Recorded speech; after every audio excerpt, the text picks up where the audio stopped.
Hello students, स्वागत है आप सभी का हमारे इस channel DNS day night study में। बच्चों, आज के इस क्लास में हम लोग एमसीक्यू क्वेश्चंस को सॉल्व करने वाले हैं, जो कि रहने वाला है यूनिट फर्स्ट से। जैसा कि मैंने लास्ट क्लास में बताया ही था, लास्ट की क्लास जो आपकी लाइव मैंने यहाँ पे ली थी उसमें मैंने बताया था कि हम लोग नेक्स्ट क्लास में यानी कि आज की इस क्लास में हम लोग यूनिट फर्स्ट के एमसीक्यू क्वेश्चंस को देखेंगे, क्योंकि ऐसे बहुत सारे बच्चे होते हैं जिनके जो भी रिस्पेक्टिव यूनिवर्सिटी और कॉलेज है वहाँ पे पूरा जो पेपर है वो थ्योरी बेस्ड नहीं होता है। कुछ पेपर्स जो है वो यहाँ पे कैसे होते हैं, एमसीक्यू बेस्ड रहते हैं। इसीलिए साथ ही साथ हमने इस बार ऐसा प्लान किया है कि हम थ्योरी तो सॉल्व कराएंगे ही, वेरी शॉर्ट और लॉन्ग क्वेश्चंस को सॉल्व कराएंगे ही, बल्कि साथ ही साथ हम यहाँ पे एमसीक्यू सीरीज भी लेकर आ रहे हैं। आज का जो ये भी क्लास रहने वाला है, इसका जो ये पीडीएफ है ये भी आपको अवेलेबल हो जाएगा। इसके लिए सिर्फ और सिर्फ 2 स्टेप्स फॉलो करने हैं। पहला, आपको डीएनएस एजुकेयर ऐप डाउनलोड कर लेना है बच्चों, और दूसरा, आपको डाउनलोड करने के बाद में फ्री मटेरियल सेक्शन में जाना है उस ऐप के, और फिर उसके अंदर टैप करेंगे तो आपको फ्री मटेरियल में पीडीएफ आज के इस क्लास का मिल जाएगा।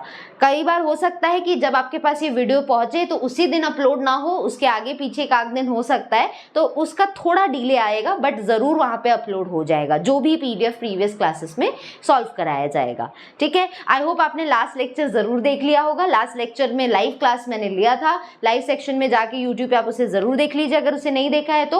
वहां पे मैंने वेरी शॉर्ट और लॉन्ग आंसर क्वेश्चंस को यूनिट फर्स्ट से सॉल्व कराया है। ठीक है, तो आइए आज के इस क्लास में बच्चों हम लोग यूनिट फर्स्ट के एमसीक्यू क्वेश्चंस को देख लेते हैं, जो कि रहने वाले सबसे ज्यादा इंपॉर्टेंट। ठीक है, तो आइए बिना देरी किए इसको हम लोग शुरू करते हैं। सबसे पहले यहाँ पे हमारा पहला क्वेश्चन आ चुका है, यह है the inventor of microscope is. पूछ रहा है माइक्रोस्कोप का इन्वेंटर कौन है।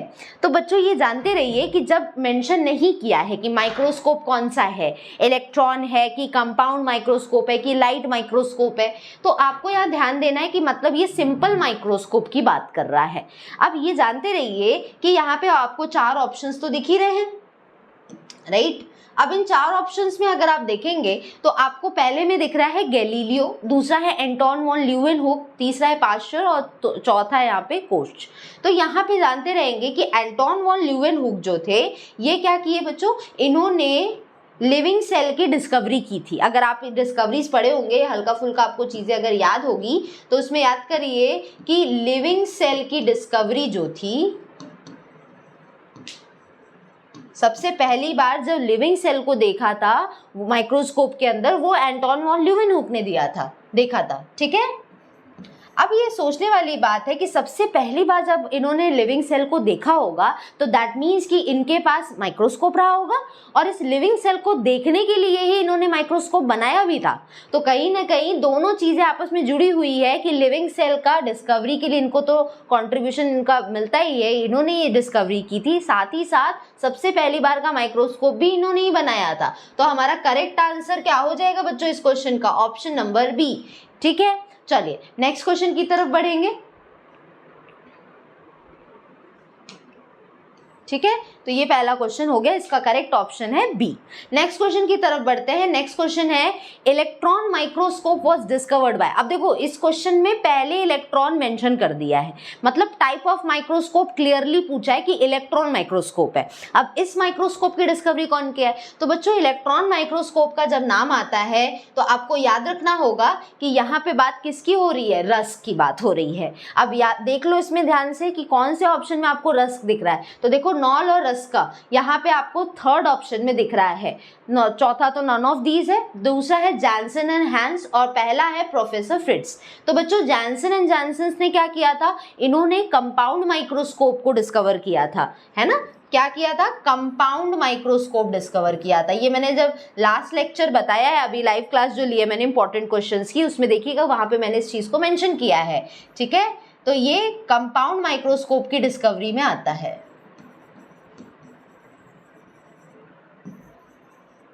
ठीक है, साथ ही साथ अब बचता क्या है, नॉल और रस। अब इन्होंने क्या किया था, इन्होंने इलेक्ट्रॉन माइक्रोस्कोप की खोज की थी, इसी को इसको इन्होंने प्रॉपरली बनाया था।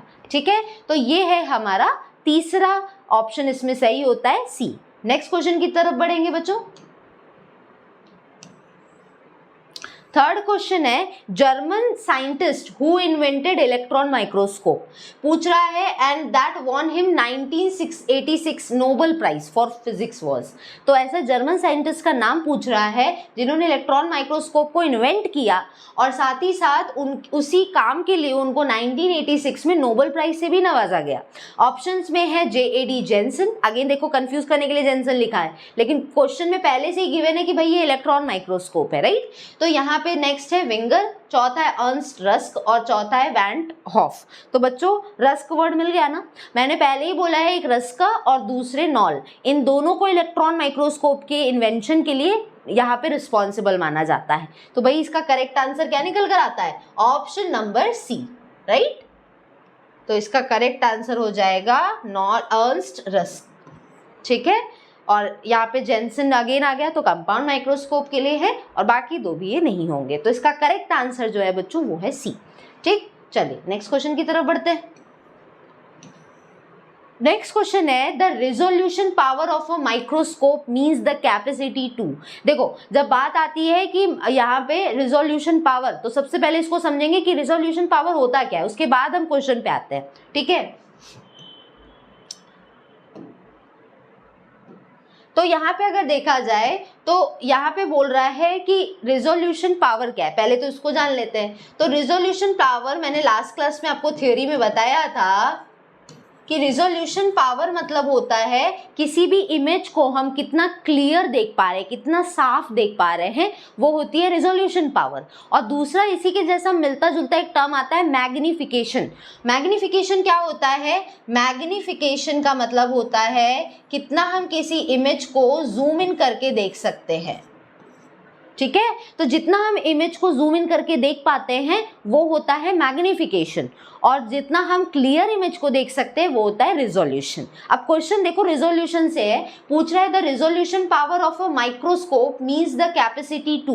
भाई रिजोल्यूशन पावर अगर यहाँ पे किसी भी माइक्रोस्कोप की है तो इसका मतलब उसके अंदर किस चीज की क्षमता है, किस चीज की कैपेसिटी है। पहला है मैग्नीफाई करे इमेज को, देखो ये तो गलत है क्योंकि मैग्नीफाई करने की इमेज मतलब मैग्निफिकेशन के बारे में पूछना, तो ये तो नहीं पूछ रहा है, रिजोल्यूशन पावर पूछ रहा है। नेक्स्ट डिस्टिंग्विश, हम बता पाए अंतर बिटवीन ऑर्गेनल, ऑर्गेनल के बीच का अंतर बताना। तीसरे में दिया है distinguish between the two objects, दो ऑब्जेक्ट्स के बीच का अंतर बताना।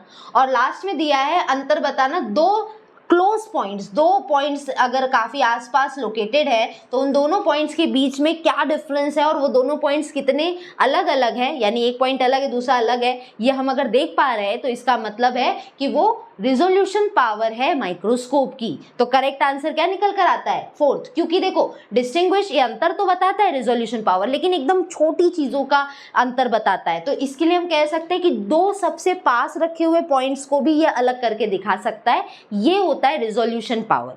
तो करेक्ट आंसर इसका हमारा क्या हो जाएगा बच्चों? Option number D. Option number D हमारा इसका करेक्ट आंसर है, ठीक है। नेक्स्ट क्वेश्चन पे आते हैं।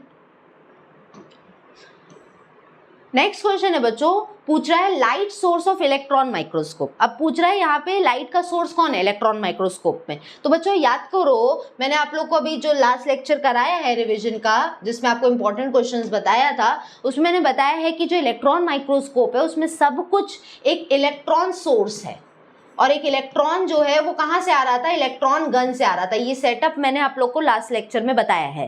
तो इलेक्ट्रॉन गन जो था वहां से इलेक्ट्रॉन बिखर कर आते हैं, और उसको एक जगह करने का काम किसका था? एनोड का था। क्यों? बिकॉज एनोड की चार्ज कैसा होता है? पॉजिटिव चार्ज होता है एनोड। एनोड मतलब पॉजिटिव चार्ज, और इलेक्ट्रॉन तो हम जान ही रहे नेगेटिव चार्ज है, तो नेगेटिव पॉजिटिव को अपनी तरफ खींचता है। तो ये इसकी वजह से क्या होता है, जितने इलेक्ट्रॉन्स बिखरते हैं इलेक्ट्रॉन गन से निकलने के बाद वो एक जगह यहाँ पे कह सकते हैं इकट्ठा हो जाते हैं, ठीक है। और उसको और जगह कंसंट्रेटेड करने के लिए हम यहाँ पे अलग अलग लेंसेज का यूज करते हैं, जैसे इनमें से एक है कंडेंसर लेंस, ठीक है।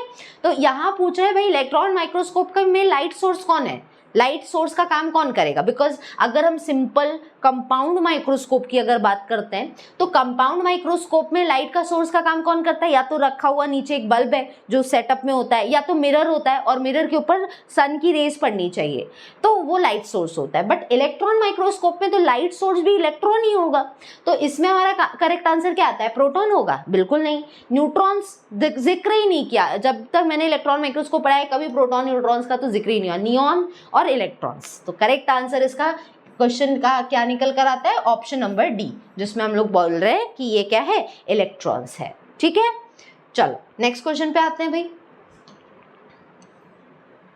नेक्स्ट क्वेश्चन है naturally occurring oil commonly used in immersion objective lenses. भाई इमर्शन ऑब्जेक्टिव लेंस में जो सबसे ज़्यादा यूज़ किए जाने वाला ऑयल है या तेल है वो कहाँ से निकलता है या कौन से प्लांट का है? ऑप्शन में है कैनोला, सेडार यानी देवदार का प्लांट, क्रैनबेरी और कोकोनट। किसका ऑयल का यूज़ यहाँ पे इमर्शन ऑब्जेक्टिव लेंसेज के लिए किया जाता है? ठीक है, तो यहाँ पे इसका करेक्ट आंसर क्या हो जाएगा बच्चों? इसमें कुछ एक्सप्लेनेटरी पार्ट नहीं है, इसको बस याद रखना कि वो सेडार यानी देवदार होता है जिसके तेल का इस्तेमाल यहाँ पे इस प्रोसेस में होता है। ऑब्जेक्टिव लेंस के इमर्शन के लिए हम इसका इस्तेमाल करते हैं। ठीक है, तो इसका करेक्ट आंसर क्या हो जाएगा बच्चों? ऑप्शन नंबर बी यानी कि सेडार। तो ये हमारा करेक्ट आंसर है। ओके, चलो नेक्स्ट क्वेश्चन पे बढ़े। नेक्स्ट क्वेश्चन है microtome is commonly used in study of. Microtome का इस्तेमाल हम यहाँ पे किस चीज की स्टडी के लिए करते हैं? माइक्रोटोम होता क्या है पहले तो ये जान लो भाई। माइक्रोटोम क्या होता है? एक पतला सा कट करने वाला ऑब्जेक्ट है जिसकी मदद से हम जिस भी सब ऑब्जेक्ट को हम देखना चाहते हैं माइक्रोस्कोप के अंदर उसको हम बड़े शार्प और बहुत अच्छे तरीके से कट कर सकते हैं। तो माइक्रोटोम एक तरह का डायमंड कटर होता है जिसका इस्तेमाल हम लोग करते हैं इलेक्ट्रॉन माइक्रोस्कोप के अंदर किसी भी ऑब्जेक्ट को देखने के लिए या स्पेसिमेन या सैंपल को कह लो देखने के लिए। तो माइक्रोटोम की मदद से क्या होता है? बहुत शार्प और बहुत पतला सेक्शन कट होता है। अब माइक्रो वर्ड आगे इसका मतलब ये है कि इसका इस्तेमाल किसी चीज़ को बहुत छोटी चीज़ों को देखने के लिए होता है। उसके लिए हमें क्या करना पड़ेगा? किसी चीज़ को अगर हमें माइक्रोस्कोप में देखना है तो पहले तो उसको कट करना पड़ेगा ना, तो उसके लिए इस इक्विपमेंट का इस्तेमाल होता है। इसी को बोलते हैं माइक्रोटोम और ये ज़्यादातर एक डायमंड कटर होता है और इसका इस्तेमाल हम कहाँ करते हैं? इलेक्ट्रॉन माइक्रोस्कोप में करते हैं। अब देखो, अब ऑप्शंस में अलग अलग यहाँ पे बोल रहा है कि कह सकते हैं अलग अलग जगह की स्टडी के लिए है। अब यहाँ पे आपको चूज करना है कौन सा ऑप्शन में ये जाएगा कि माइक्रोटोम का इस्तेमाल किस चीज के स्टडी में होता है। लॉजी वर्ड है ना, तो लॉजी का तो मतलब ही होता है टू स्टडी। क्या होता है? To study. ओके, तो यहाँ पे आप देख रहे हैं कि पैथोलॉजी पहला है। पैथोलॉजी में क्या होता है बच्चों? पैथोजेंस की स्टडी होती है। पैथो यानी कि पैथोजन और पैथोजन यानी कि जो हार्मफुल माइक्रो ऑर्गेनिज्म है जिससे डिजीज होती है। तो डिजीज कॉजिंग माइक्रोब को हम बोलते हैं पैथोजन, तो उसकी जो हम स्टडी करते हैं तो उसको बोलते हैं पैथोलॉजी। और माइक्रोबायोलॉजी क्या है? जहाँ पे हम लोग माइक्रो ऑर्गेनिज्म की स्टडी करते हैं। ठीक है। फिजियोलॉजी क्या है? जहाँ पे हम लोग इंटरनल बॉडी ऑर्गन का किस तरह से वर्किंग सिस्टम है उसको समझते हैं। और चौथा है हिस्टोलॉजी। द वर्ड हिस्टो का मतलब क्या होता है? इस वर्ड का मतलब क्या होता है? टिश्यू। टिश्यू को हम लोग बोलते हैं हिस्टो। तो टिश्यू की स्टडी में हम इस्तेमाल करते हैं कि इंटरनल ऑर्गन की स्टडी में इसका इस्तेमाल करेंगे, कि माइक्रोब्स की स्टडी में, कि डिजीज का पता लगाने में। तो बच्चों कहाँ इस्तेमाल हो रहा है? अब आप शायद इसका आंसर बता सकते होंगे कि इसका इस्तेमाल हिस्टोलॉजी में होता है, क्योंकि हम सेल और टिश्यू को कट करेंगे ना इस डायमंड कटर से, इस माइक्रोटोम से। हम फिजियोलॉजी में कोई ऑर्गन तो कट नहीं कर सकते, या तो हम अगर कोई माइक्रो ऑर्गेनिज्म देखना है तो उसको तो कट नहीं करके देखा जाता है, या तो पैथोजेंस को भी नहीं कट करके देखा जाता है। तो यहाँ पे इसका इस्तेमाल साफ है कि हिस्टोलॉजी में इसका इस्तेमाल माइक्रोटोम का होता है। तो करेक्ट आंसर जो है वो इसका क्या हो जाएगा? Option number D. ठीक है, चलो नेक्स्ट क्वेश्चन पे आते हैं। नेक्स्ट क्वेश्चन है magnification range of light microscope is. भाई कितना कोई माइक्रोस्कोप, लाइट माइक्रोस्कोप किसी इमेज को बड़ा करके दिखा सकता है, मैग्नीफाई यानी जूम इन करके दिखा सकता है, उसकी एक लिमिट है लाइट माइक्रोस्कोप में। वो लिमिट कितनी है, कितना गुना ये इमेज को बड़ा करके दिखा सकता है, वो इसमें पूछ रहा है। मैग्निफिकेशन का रेंज क्या है एक लाइट माइक्रोस्कोप में। तो बच्चों देखो, लाइट माइक्रोस्कोप ना बहुत डिटेल इमेज नहीं दिखाता है, ठीक है, तो इसकी मैग्निफिकेशन बहुत ज़्यादा नहीं होगी, ठीक है, कि हम यहाँ पे बोल दें कि 10,000 से 5,000 हो, या तो कह लो कि बहुत कम में भी 500 तक लेके गया है, तो ये कम से कम यहाँ पे हम कह सकते हैं। और फिर यहाँ पे देख रहे हैं तो 1,000 से 2,000 है, तो ये बहुत कम भी नहीं होता लेकिन बहुत ज़्यादा भी नहीं होता। तो इन बिटवीन आपको ये वाला रेंज मिल रहा होगा 1,000 to 2,000, 1,000 से 2,000 गुना ज़्यादा बड़ी करके इमेज को ये दिखा सकता है। तो ये इसकी मैग्निफिकेशन रेंज है, किसकी, एक लाइट माइक्रोस्कोप की। ओके, तो हमारा करेक्ट आंसर इसमें क्या हो जाता है बच्चों, 1,000 to 2,000। तो करेक्ट आंसर हमारा इसमें है ऑप्शन नंबर बी, ठीक है। चलो नेक्स्ट क्वेश्चन पे आते हैं। नेक्स्ट है रिजॉल्विंग पावर कितनी होती है लाइट माइक्रोस्कोप की। अगेन मैं बोल रही हूँ, रिजॉल्विंग पावर क्या थी बच्चों, अभी थोड़ी देर पहले बताया। रिजॉल्विंग पावर यानी कि किसी इमेज को हम कितना क्लियर देख सकते हैं। तो अब रिजॉल्विंग पावर पूछ रहा है, अभी मैग्निफिकेशन पूछ रहा था, कितना इमेज को बड़ा करके देख सकते हैं, पूछ रहा है कितना क्लियरली इमेज को दिखाया जा सकता है एक लाइट माइक्रोस्कोप के अंदर, क्या इसकी कैपेसिटी है। तो बच्चों याद रखेंगे ये है 0.2 माइक्रोन। कितनी है, 0.2 माइक्रोन, यानी करेक्ट आंसर है इसमें ऑप्शन नंबर बी, ठीक, ये हो जाएगा हमारा करेक्ट आंसर। ओके, चलो नेक्स्ट क्वेश्चन पे आते हैं। नेक्स्ट क्वेश्चन है हमारे पास यहाँ पे, तो maximum resolution power of microscope is. Maximum resolution power किसी माइक्रोस्कोप की किस तरह की लाइट में दिखती है। अब देखो फोकस यहाँ पे रिजोल्यूशन पावर या मैग्निफिकेशन की वैल्यू पे नहीं है, अब यहाँ पे किस चीज़ पे फोकस है कि किस तरह की लाइट में, किस कलर की लाइट में मैक्सिमम रिजोल्यूशन या मैक्सिमम इमेज को क्लियर देखा जा सकता है। रेड लाइट में, ग्रीन लाइट में, ब्लू लाइट में या यूवी लाइट में, ठीक है। तो ये चीज़ यहाँ पे पूछ रहा है। अब आप सब जानते हैं बच्चों की जो व्हाइट लाइट है उसमें ये इतने कलर्स होते हैं, राइट, जिसमें हम लोग इसको शॉर्ट फॉर्म में क्या बोलते हैं, विबग्योर बोलते हैं, विबग्योर, ठीक है। वी यहाँ पे वायलेट है, आई इंडिगो है, बी ब्लू है, जी ग्रीन है, येलो है, ऑरेंज और रेड है। अब सबसे पहले ऑप्शन में दिया है रेड लाइट, दूसरा दिया है यहाँ पे ग्रीन लाइट और तीसरा दिया है यहाँ पे ब्लू लाइट।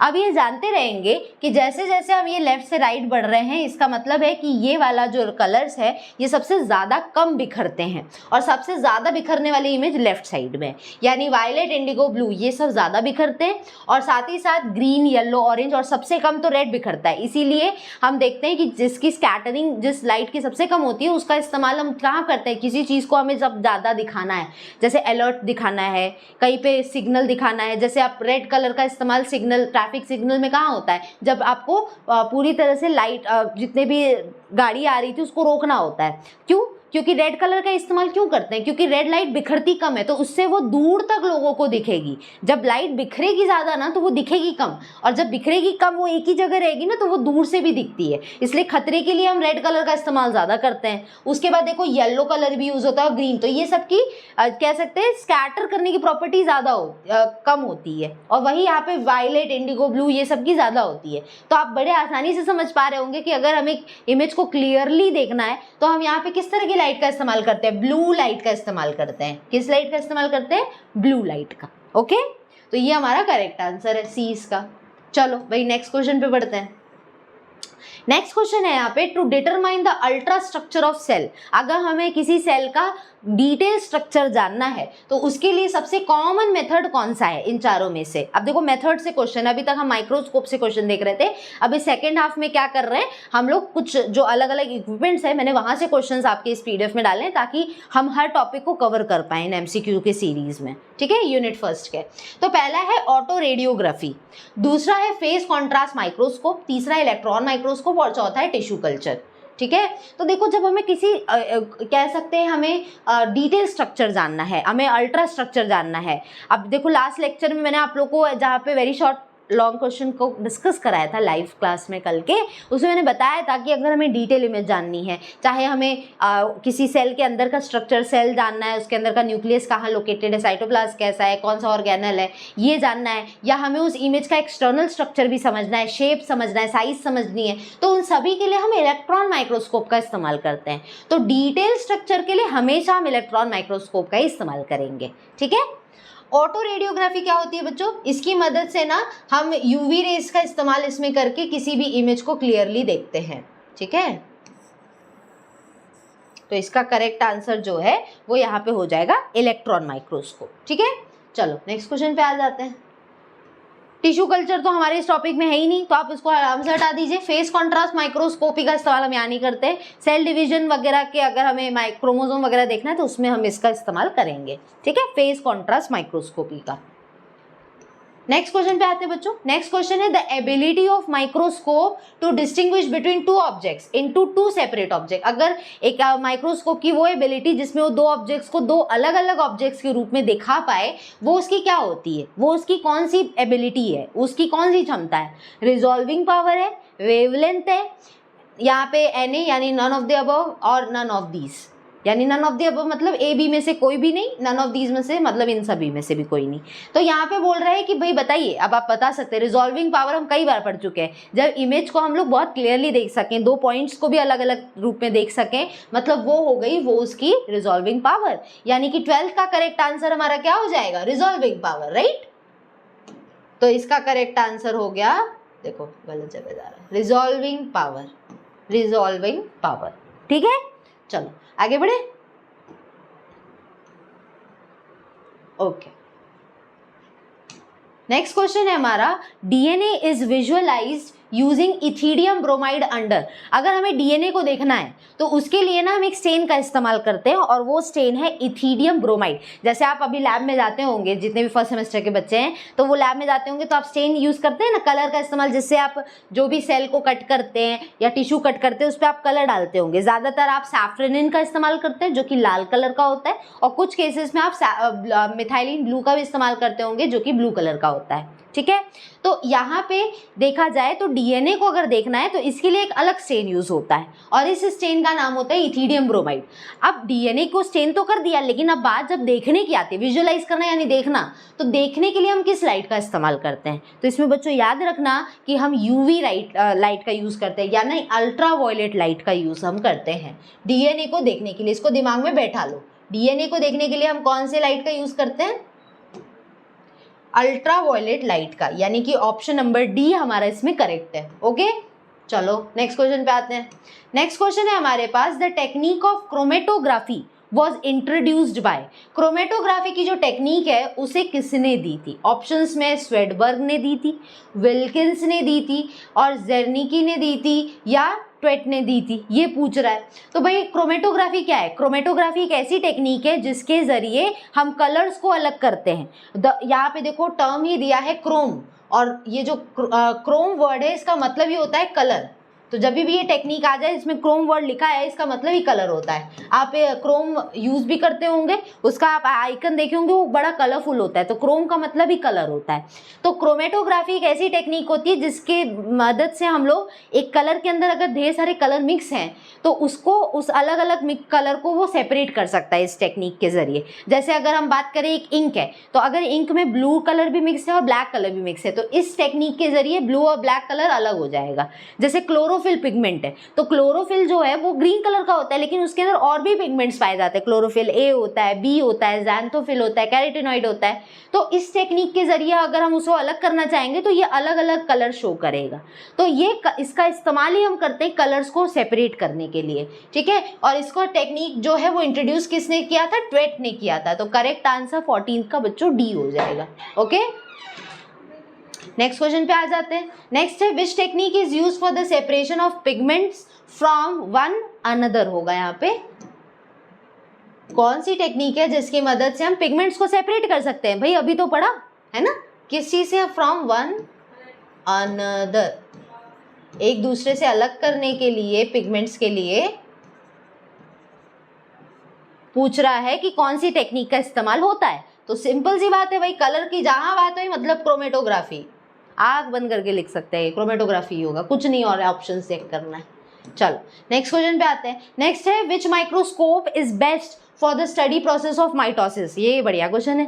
पूछ रहा है भाई कि माइटोसिस जो कि एक तरह का सेल डिवीजन है, इसका इस्तेमाल हम लोग यहाँ पे अगर माइटोसिस को स्टडी करना है जो कि एक तरह का सेल डिवीजन है, तो इसमें हम लोग किस तरह के माइक्रोस्कोप का इस्तेमाल करते हैं। माइक्रोस्कोप बहुत टाइप के हैं। एक इलेक्ट्रॉन माइक्रोस्कोप है जिसका जिक्र हमने किया है थोड़ा सा, एक है डार्क फील्ड माइक्रोस्कोप, एक है फेज कॉन्ट्रास्ट माइक्रोस्कोप। अब आपको बताया ना इन तीनों में से किसका इस्तेमाल होता है अगर हमें माइटोसिस स्टडी करना है। माइटोसिस एक तरह का सेल डिवीजन है और इसमें हम क्या करते हैं, क्रोमोसोम्स को बेसिकली देखते हैं। क्रोमोसोम्स को देखा जाता है। किसको देखा जाता है, क्रोमोसोम्स। अब इसमें मैक्सिमम बच्चे गलत आंसर लगा के आएंगे और वो है इलेक्ट्रॉन माइक्रोस्कोप बच्चों, लेकिन इसका आंसर इलेक्ट्रॉन माइक्रोस्कोप नहीं होगा। अगर हमें क्रोमोसोम्स को देखना है, क्योंकि माइटोसिस हो या मियोसिस हो उसमें मेन क्रोमोसोम्स ही देखते हैं, तो क्रोमोसोम्स को देखने के लिए ज़्यादातर क्रोमोसोम ऐसा होता है, इसमें एक सेंटर होता है, इसको हम लोग सेंट्रोमियर बोलते हैं, इसके आर्म्स होते हैं जिसको हम क्रोमेटिड्स बोलते हैं, इसको पूरे को हम क्रोमोसोम बोलते हैं। इसको ऑब्जर्व करना अगर हम है तो इसके लिए हमें माइटोसिस या मियोसिस जैसे सेल डिवीजन को पढ़ना होता है। उसके लिए हम माइक्रोस्कोप कौन सा इस्तेमाल करेंगे, तो बच्चों ये वाला माइक्रोस्कोप यूज होता है, फेज कॉन्ट्रास्ट माइक्रोस्कोप। ये माइक्रोस्कोप का वर्किंग ये है कि ये ना कॉन्ट्रास्ट क्रिएट करता है। जो भी इमेज दिखेगी आपको उसमें कॉन्ट्रास्ट होगा। कॉन्ट्रास्ट यानी कि दो अलग अलग कलर। अब दो कलर इसमें दिखते क्या है, एक वाइट कलर दिखता है और दूसरा ब्लैक। अब आप बोलेंगे ले इसमें कैसे समझ में आएगा, भाई ये बहुत क्लियर इमेज देता है। कुछ जगह वाइट इमेजेस आएगी, कुछ जगह ब्लैक आएगा, उसकी वजह से क्या होगा, एक मार्जिन बन जाएगी। जैसे वाइट का अगर एक लेयर दिख रहा है तो उसके अंदर ब्लैक दिखेगा, उसमें कई जगह डिपेंडिंग कि वो सेल कैसा है उसकी वजह से अलग अलग मार्जिन पे वाइट और ब्लैक कलर्स आएंगे, जिसकी वजह से हमें बड़ी डिटेल इमेज मिल पाएगी और साथ ही साथ हम क्रोमोसोम्स को भी बड़े आसानी से इससे देख सकते हैं। तो फेज कॉन्ट्रास्ट माइक्रोस्कोपी में क्या होता है, लाइट की वेवलेंथ को चेंज कर दिया जाता है, जिसकी वजह से जो लाइट अल्टीमेटली इमेज बनाती है उसमें कॉन्ट्रास्ट आता है, व्हाइट और ब्लैक कलर का कॉन्ट्रास्ट आता है, जिससे इमेज एकदम क्लियर बनती है। तो इस माइटोसिस वगैरह की स्टडी के लिए हम फेज कॉन्ट्रास्ट माइक्रोस्कोपी का इस्तेमाल करते हैं। तो C is the correct answer. Next question पे आते हैं। 17th क्वेश्चन है scanning electron microscopy is important for which image. अगर स्कैनिंग इलेक्ट्रॉन माइक्रोस्कोपी है यानी SEM, भाई दो तरह के इलेक्ट्रॉन माइक्रोस्कोप हैं, एक है TEM और एक है SEM। यहाँ बोल रहे हैं जो SEM है ये किस तरह की इमेज बनाता है। बच्चों ये लास्ट लेक्चर में बताया है मैंने। ये देखो स्कैनिंग इलेक्ट्रॉन माइक्रोस्कोपी जब आ गया, इधर देख लेते हैं, जब बात स्कैनिंग इलेक्ट्रॉन SEM का होता है तो ये जानते रहो कि ये कैसी इमेज बनाता है, ये ज़्यादातर शेप और साइज बताता है किसी भी ऑब्जेक्ट का, शेप एंड साइज। इसके लिए हम स्कैनिंग का यूज़ करते हैं। और अगर हमें डिटेल इमेज चाहिए, डिटेल्स अल्ट्रा स्ट्रक्चर सपोज करो देखना है, हमें क्या देखना है, अल्ट्रा स्ट्रक्चर, तो इसके लिए हम किसका इस्तेमाल करेंगे, इसके लिए हम यूज करते हैं TEM, ट्रांसमिशन का। अब देखो शेप और साइज तो दिया नहीं, यहाँ दिया है कि एक डायमेंशन 1D है, 2D इमेज दिखती है कि 3 डायमेंशनल 3D इमेज दिखती है। तो बच्चों शेप और साइज से ही तो हम, अगर हमें देखना है तो हम 3 डायमेंशन देखेंगे ना, किसी भी इमेज का 3 फेस देखेंगे ना, देखने में वो कैसा है। तो शेप और साइज समझने के लिए हमें 3 डायमेंशनल इमेज देखने को मिलता है। तो स्कैनिंग इलेक्ट्रॉन माइक्रोस्कोपी की मदद से हम 3D इमेजेस देख पाते हैं। ठीक है, तो 17th का करेक्ट आंसर B हो जाएगा भाई। नेक्स्ट क्वेश्चन पे आते हैं। नेक्स्ट क्वेश्चन है हमारे पास लिविंग सेल। देखो वापस बता दूं यहाँ पे आप सभी को कि जो भी लोग यहाँ पे ये वीडियो देख रहे हैं उनको बता दूं, आज के इस क्लास का फ्री PDF आपको DNS एजुकेयर ऐप पर मिल जाएगा।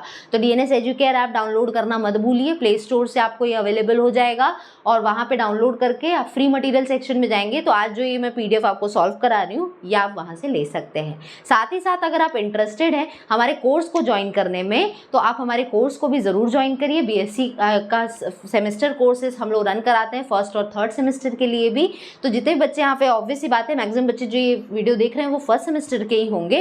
तो 1st सेमेस्टर के जितने बच्चे ये वीडियो देख रहे हैं उनको मैं बता दूं, आप साथ ही साथ सिर्फ ये वीडियोस ना देख के आप लेक्चर वीडियोस भी हमारे देख सकते हैं, जिससे आप और बढ़िया परफॉर्म कर सकते हैं अपने सेमेस्टर एग्जाम्स में।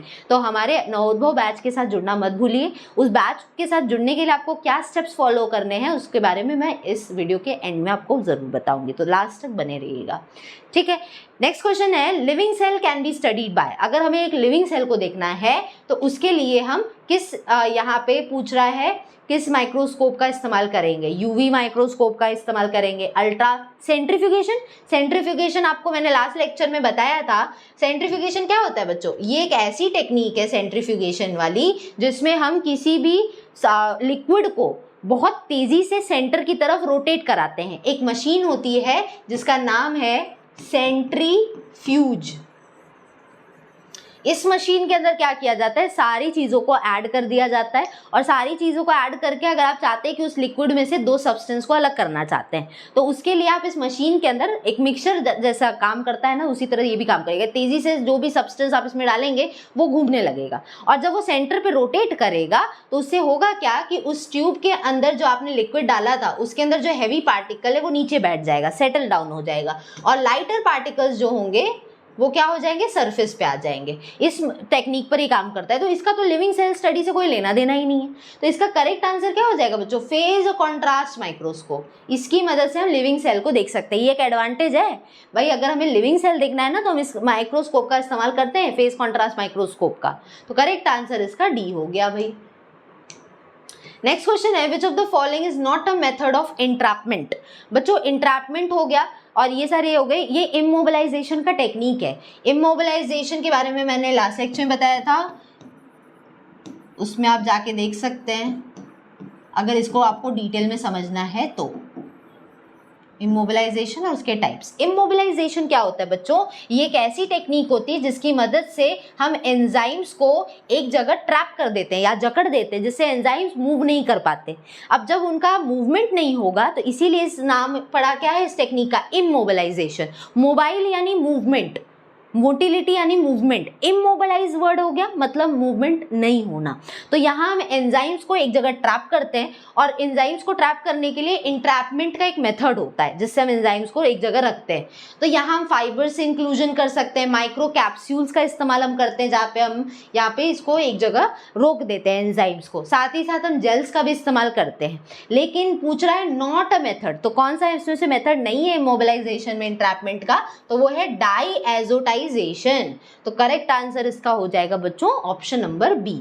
नेक्स्ट क्वेश्चन पे बढ़ेंगे। नेक्स्ट और आखिरी क्वेश्चन है हमारे आज के इस लेक्चर का, which of the following is not a method of immobilization. बच्चों इमोबिलाइजेशन के बहुत सारे मेथड है, जैसे इंट्रैपमेंट है, एडजॉर्प्शन है, इनकैप्सुलेशन है, ठीक है, और यहाँ पे ये बेसिक ये इतने टेक्निक्स है। अब इसमें से एक ऐसा है जो कि इनमें से मेथड नहीं है और वो कौन सा है, आयनिक बॉन्डिंग। ठीक है, आयनिक बॉन्डिंग एक इमोबिलाइजेशन का मेथड नहीं है।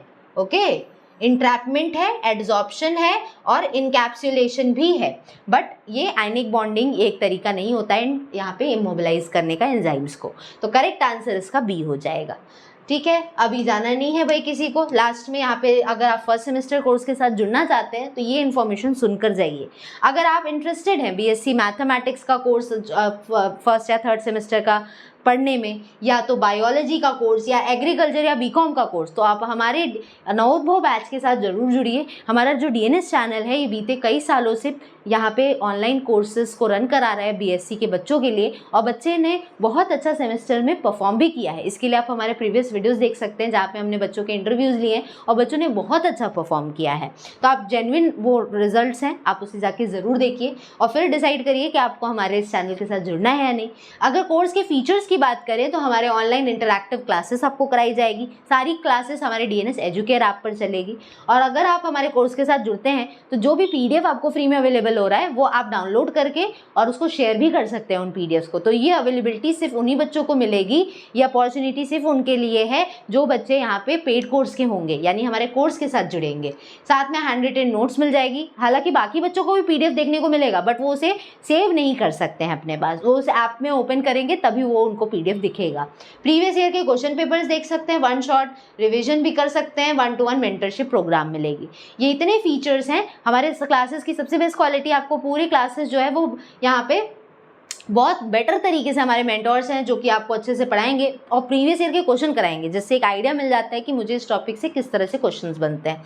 अब ये जो पूरा कोर्स है ये आपको 1250 मिल जाएगा, बहुत मिनिमम प्राइस है, ठीक है। और एक टाइम आपको पेमेंट करना है और पूरा कोर्स जो है हमारे 3 महीने के कोर्स है वो 3 महीने के अंदर ये कंप्लीट हो जाता है। हालांकि एक बार अगर आप कोर्स परचेज करते हैं तो आपके पास ये पूरा कोर्स 1 साल के लिए अवेलेबल रहेगा। आप भी अगर हमारे इंटरेस्टेड है नवोद्भव बैच के साथ में जुड़ने के लिए तो ये हमारा व्हाट्सएप नंबर है जो स्क्रीन पे आपको डिस्प्ले हो रहा है, इस पे कांटेक्ट करके आप बाकी इन्फॉर्मेशन एडमिशन से रिलेटेड ले सकते हैं। तो बच्चों आई होप आज की जो ये क्लास रही है जिसमें हमने यूनिट फर्स्ट के एमसीक्यू क्वेश्चंस को डिस्कस किया है बीएससी फर्स्ट सेमेस्टर के बच्चों के लिए, ये आपको अच्छे से समझ में आया होगा। जल्दी मिलेंगे नेक्स्ट क्लास में नेक्स्ट यूनिट के साथ में। अभी के लिए बच्चों इतना ही रहेगा। Thank you.